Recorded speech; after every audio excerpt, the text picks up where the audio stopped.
தமிழக அரசின் நிதியுதவி திட்டத்தின்படி 60 வயதுக்கு மேற்பட்டவர்களுக்கான இலவச ஆன்மீக சுற்றுலா 2000 பேருக்கான திட்டத்தை இந்து அறநிலையத்துறை அறிவித்திருந்தது.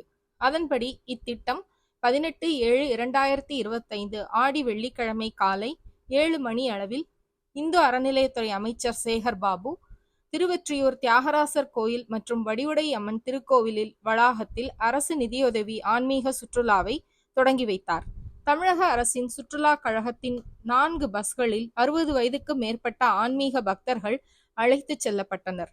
ஆன்மீக பயணத்தின் போது ஆன்மீக பக்தர்களுக்கு மதிய உணவு, பிரசாதம் உட்பட சகல வசதிகளும் செய்து தரப்படும் என இந்து அறநிலையத்துறை அதிகாரிகள் தெரிவித்தனர். பக்தர்களும் இந்த இலவச ஆன்மீக சுற்றுப்பயணத்திற்கு ஏற்பாடு செய்ய தமிழக முதல்வருக்கு நன்றி தெரிவித்தனர்.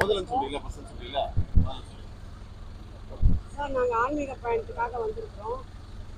இங்கே நல்லா வண்டிலாம் நல்லா சூப்பராக ரெடி பண்ணியிருக்காங்க. காலை உணவு, மதியம் சாப்பாடு எல்லாமே ரெடி பண்ணியிருக்காங்க. இப்போ நாங்கள் திருவொற்றியூரில் வடிவுடை அம்மன் கோவிலில் இருந்து கிளம்புறோம். அடுத்து ஒரு 5 கோயிலுக்கு சுற்றி காட்ட போகிறாங்க. எல்லாம் நல்லபடியாக நடத்திருக்காங்க. நன்றி முதலமைச்சருக்கு, ரொம்ப நன்றிங்க. நான் சேவை செய்யறதுக்கு தான் நிறைய போனதப்போ அந்த கோயில் பார்ப்பேன். தனியாக கோயிலுக்கு போகணும்னா அது ஒரு வயசுல இருந்தது, இந்த வயசுல போக முடியாது. யாரன்னா துணை இருந்தா அப்படி போயிட்டு வர்றது, அங்கே சேவை செய்யறது எல்லாம் நல்லா இருக்கு. எல்லாம் நல்லா இருக்கு, எல்லாம் நல்லா இருக்கு. மதிய பிரசாதம் உணவுலாம் ஏற்பாடு இருக்கு.